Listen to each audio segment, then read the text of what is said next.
देह प्रिय हैं और अपने प्राण प्रिय हैं, लेकिन महाराज आप अगर मांगते हो तो देह प्राण ते प्रिय कछुनानी, सौ मुनि दे मुनि से एक मोही। अगर आप मांगते हो तो इनको भी प्राण को और देह को भी दे सकता हूं। आप कहो तो अभी प्राण छोड़ दो, लेकिन राम देख पर बनना गोसाई। प्राण ले जाओ, शरीर ले जाओ, लेकिन राम जी को नहीं देंगे। महात्मा विश्वामित्र जी ने कहा कि राम जी तो उसी के घर में जन्म ले सकते हैं जो राम जी के लिए प्राण दे सकता है।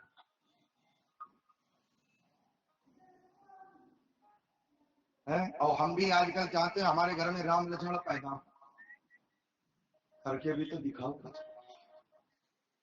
दशरथ भी तो बनाओ।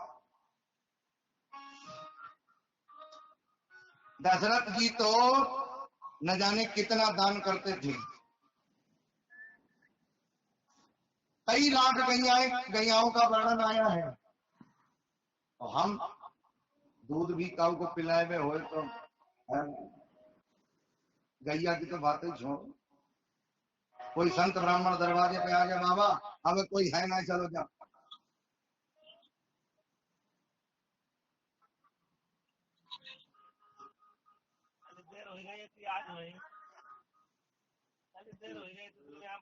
आप देखिए भक्ति किसे कहते हैं। भक्ति का दर्जा हर किसी को नहीं मिलता। सुदामा जी को भक्ति मिली, सबरी मैया को भक्ति मिली है? भक्ति ऐसे नहीं हो जाती है। सबरी ने 16 वर्ष की उम्र से अपना घर छोड़ दिया, जंगल में अकेली भाग गई, महात्मा मतंग की शरण में आई। मतंग को मालूम नहीं था, लेकिन नित्य प्रति सबरी का ये नियम था कि एक दिन यज्ञ की लकड़ियां नित्य प्रति ला करके रख देती थी।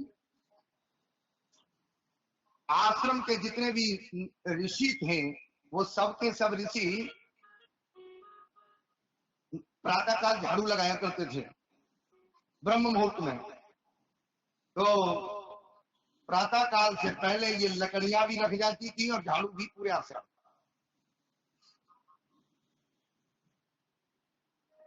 झाड़ू और लकड़ियों को रख करके एक दिन सभी मतंग ऋषि के शिष्यों ने कहा कि झाड़ू हम तो लगाते नहीं, ये रोज कौन लगा जाता है,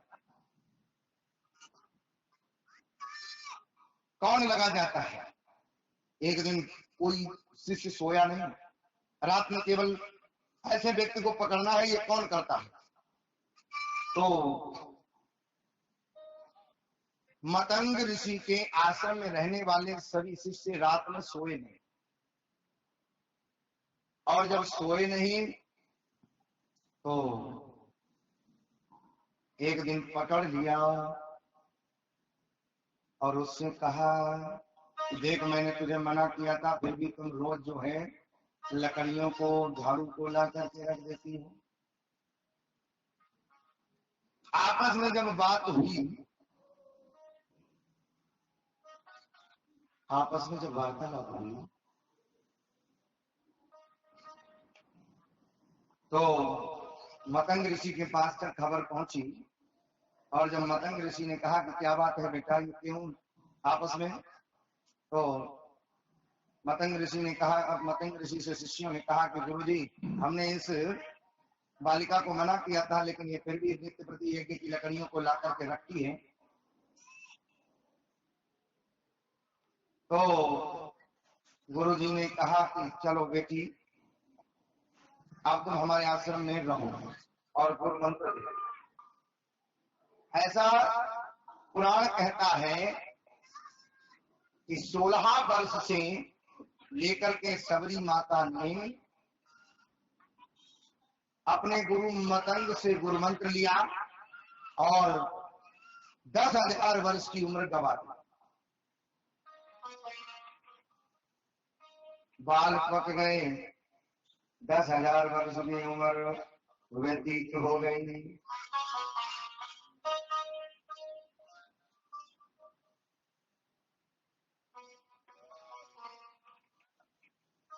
श्याम से लगाना कोई मजाक नहीं,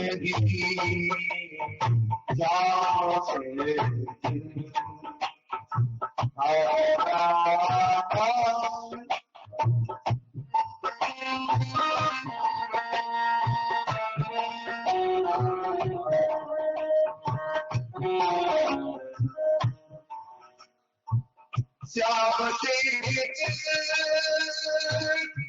से कोई मजाक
और बड़ी अच्छी बात बहुत जल्दी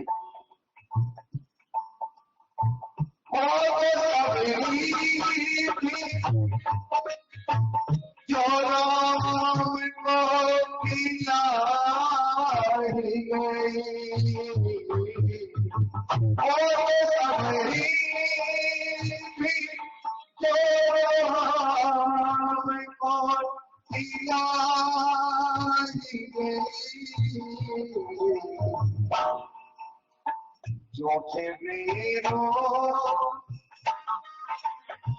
झूठे बेरों को खिलाना कोई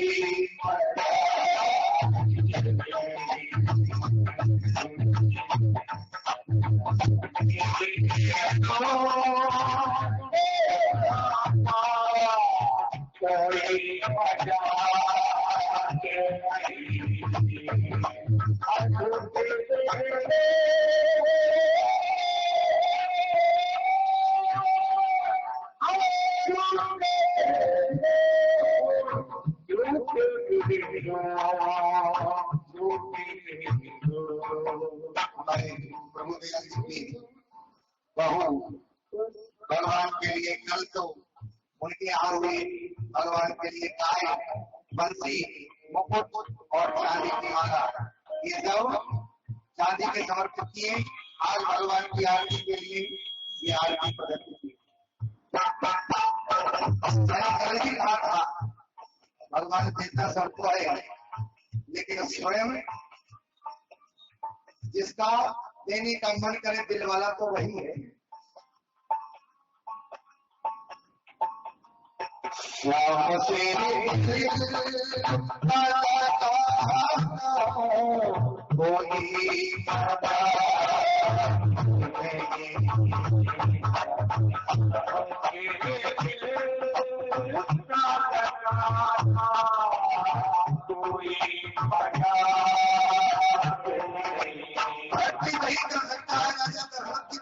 भगवान के लिए प्राण भी दे दे।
16 वर्ष की गई सबरी स्कंद पुराण में आया है कि 10,000 वर्ष की उम्र सबरी ने बिता दी, राम नहीं आए। एक बार मतंग ऋषि की जीवन की संध्या का समय आया। गुरुजी आप तो जा रहे हैं, कहाँ जा रहे हैं गुरुजी? मतंग ऋषि ने कहा कि बेटी अब हम वहीं जा रहे हैं जहाँ सब जाते हैं। अच्छा गुरुजी लौट के कब आएंगे? बोले बेटी अब तो हमारा वहां जाना हो रहा है जहां से लौट करके कोई नहीं आता। तो गुरुजी आपने कहा था कि राम जी मिलेंगे। मतंग ऋषि ने कहा कि बेटी मैंने तुम्हें जो गुरु मंत्र दिया है उस मंत्र को तुम निरंतर, कौन सा मंत्र दिया है? राम जप वावरी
राम राम राम राम करती रहना, कहीं आना जाना नहीं है तुझे। मेरे ही आश्रम में रह करके अपनी ही कुटिया में केवल राम राम का जप करना, तुम्हें कहीं राम जी को ढूंढने जाना नहीं पड़ेगा। राम एक दिन तुम्हें खुद ढूंढते हुए आएंगे। और वही हुआ। नित्य प्रति गुरु वचन पर विश्वास करके सबरी ने आज राम आएंगे झाड़ू लगाती है, नित्य फूल बिछाती है, आज राम आएंगे। ऐसा करते करते करते करते सबरी ने अपनी 10,000 वर्ष की उम्र बिता दी और एक दिन राम आए। सबरी सवारे रास्ता आएंगे राम जी, सबरी सवारे रास्ता आएंगे राम जी, सबरी सवारे रास्ता आएंगे राम जी, सबरी सवारे रास्ता आएंगे राम जी, सबरी सवारे रास्ता आएंगे राम जी, सबरी सवारे रास्ता आएंगे राम जी, मेरा जीवन 10,000 वर्ष की उम्र सबरी के पिताजी, चेहरे पर झुर्रियां पड़ गई, बाल सफेद हो गए, चला नहीं जाता, झाड़ू लग रही है, फूल बिछा रही है। सबरी सवारे रास्ता आएंगे राम जी, सबरी सवारे रास्ता आएंगे राम जी। भक्ति का नियम है, बगिया में जाती है, पेड़ लेकर के आती है, चखती है, कहीं कोई खट्टा तो नहीं है। मैं मेरे प्रभु को मीठे मीठे मीठे मीठे पेड़ खिलाऊंगी, झूठे कर करके पेड़ को रगड़ती जाती है, जो खट्टे होते हैं फेंक देती है, मीठे होते हैं वो रख लेती है। सबरी सवारी रास्ता आए राम जी, सबरी सवारी रास्ता आए राम जी। क्या करिए सबरी मेरा धन्य जीवन, मेरा धन्य जीवन,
समर्पण कर दिया उसी को आकर भगवान के लिए।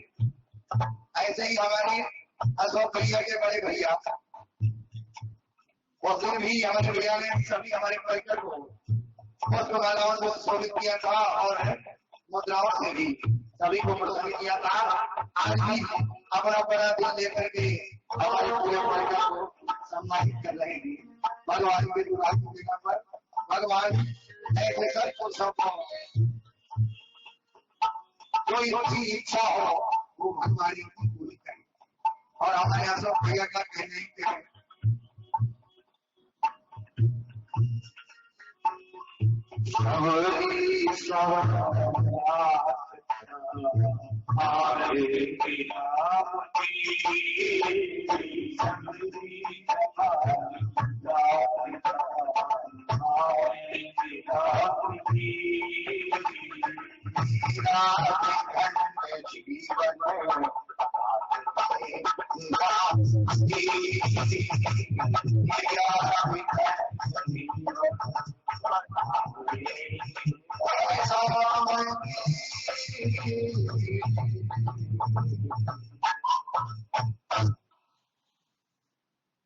देखिए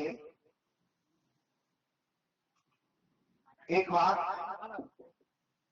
बताएं आपको, जिस समय भगवान वामन ने बलि महाराज के यहाँ जब राजा बलि को छलने के लिए गए भगवान, जिस समय बलि का सब कुछ ले लिया,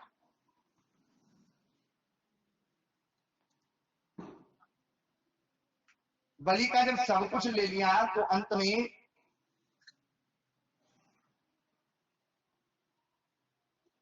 क्या नाम है भैया का?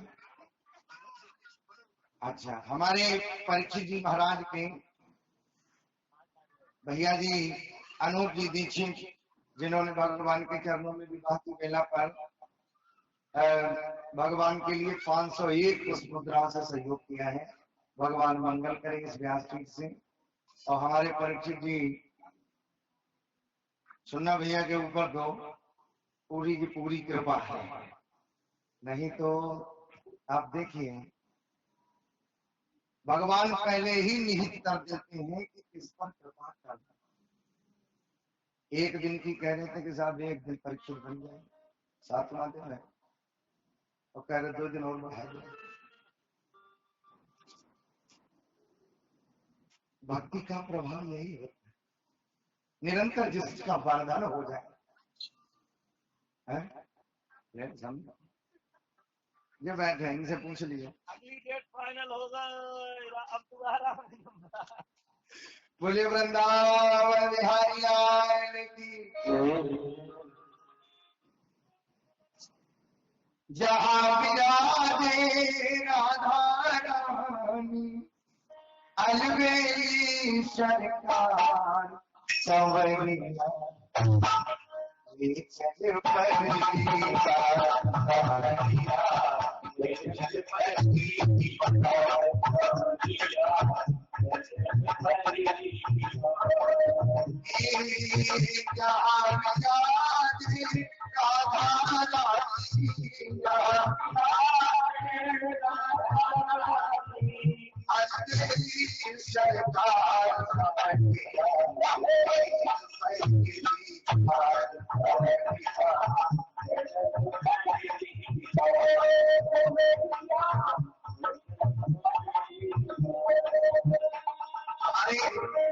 अशोक भैया की भूमिका बनाई। हमारे पहले पीछे पांडे जी, इन्होंने हमारे अजय जी से मिलवाया। तो जो कथा की भूमिका बनाती भगवान शंकर जी कहते हैं, माता पार्वती ने जब राम कथा की पूरी भूमिका बना करके तैयार कर दी, भगवान शंकर पार्वती जी से कहते हैं राम के राज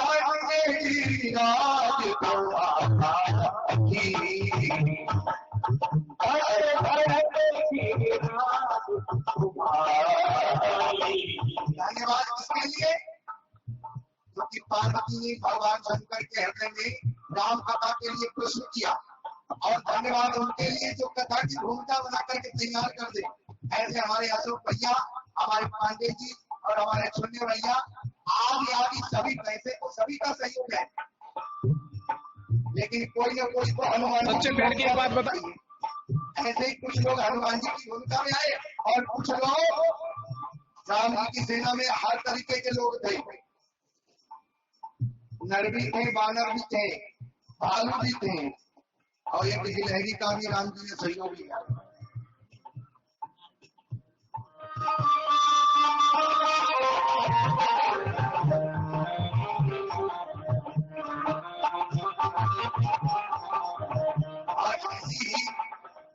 हमारी एक माता जी गार्गी जी, जिन्होंने भी बहुत सुंदर सहयोग दिया और इस कथा में उनका अच्छा सहयोग रहा।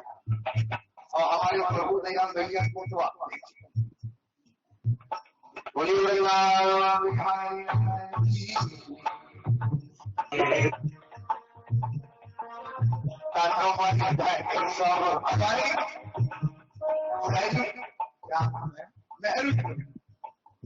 वो सहजू लगा है पीछे, तो सहजूपुर आ जाता है।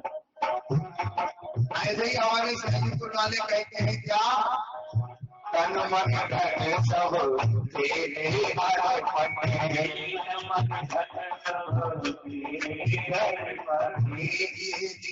अब तेरे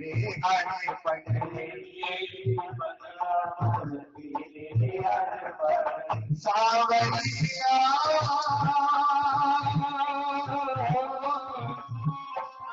सावरिया मैं तेरी रागनी, सावरिया तेरी रागनी, तू मेरा राग मल्हार सावरिया, जग भरे की भार सावरिया, जग भरे की भार सावरिया, जग भरे की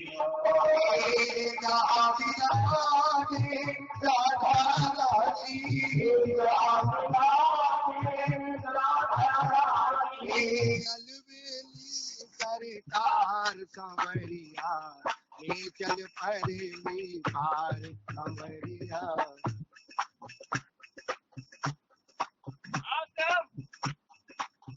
चलते रहो।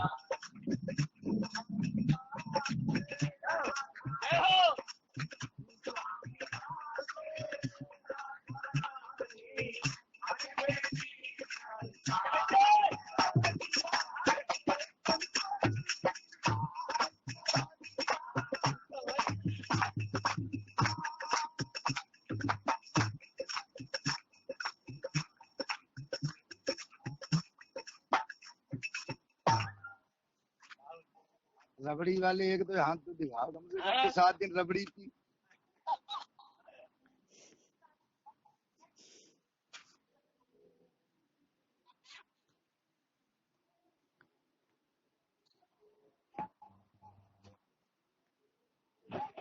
कवरिया चल पलटी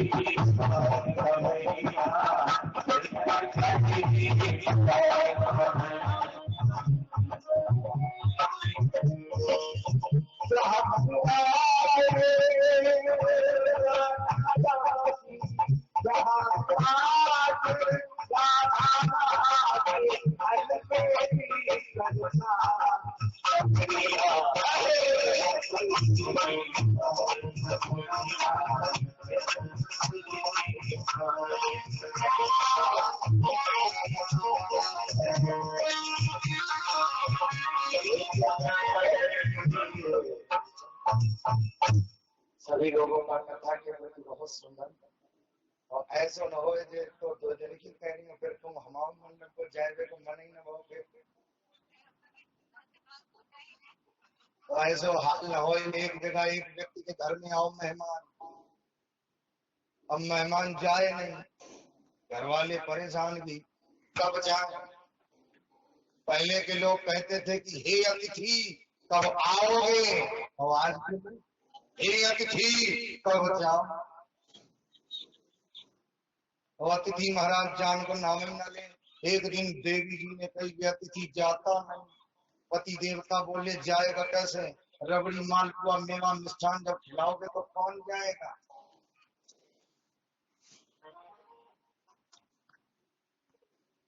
पत्नी ने जब कहा तो कहा आप तो मजाक करते रहते हैं और हम यहाँ दिन भर लगे रहते हैं कुछ तो दया करो तो बोले ऐसा करो अब एक ही तरीका है अतिथि को जान को बोले बताओ तो अपनी अपनी लड़ाई कर लो घर की बोले लड़ाई हम तुम में होता ही ना है प्रभु दयाल भैया लड़ाई तो हम में तुम में होता ही ना है कहीं तो ऐसा करो झूठे ही कर लियो अतिथि को ही तो भेजनो है उतनी देर के लिए कर लियो दोनों में झूठी लड़ाई होवे लगी अब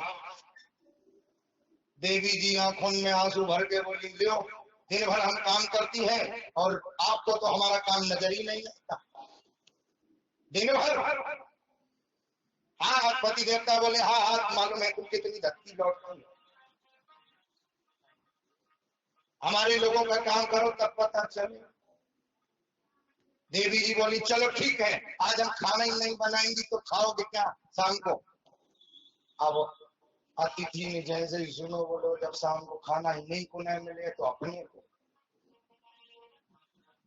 बहू ने सोची कि अब लड़ाई होने लगी चलो चलो जितने जो सवेरे के कपड़ा धुले धुलाए पड़े थे वो बेचारों घड़ी भरी करने लगो अपने बैग में घसीट के रखने लगो और जब रखने लगो तो दोनों मियाँ बीवी ने कही चलो देखें कि क्या हो रहा देखो नजर डाली तो अतिथि अपने वस्त्र इत्यादि सब बैग में पैक कर रहा देवी जी बोली जा रहा है पति देव बोले तो तुम रोए काय को नहीं हो हम का तुमसे सच्ची मच्छी थोड़ी चिल्ला है हम तो झूठे ही देवी जी बोले तो तुम्हें कहा महसूस हो रहा हो कि हम सच्ची रो रही हम झूठे ही रो रहे अच्छा जब बात मेहमान के कान में पड़ गई थी तो जैसे ही दरवाजे के बाहर भगवान ने जब बात सुनी सोई बोलो तो तुम्हें क्या मालूम कि हम सच्ची थोड़ी हम झूठे ही गए थे और ऐसा वो हाल हमाओ ना हो बोल वृंदावन हरिया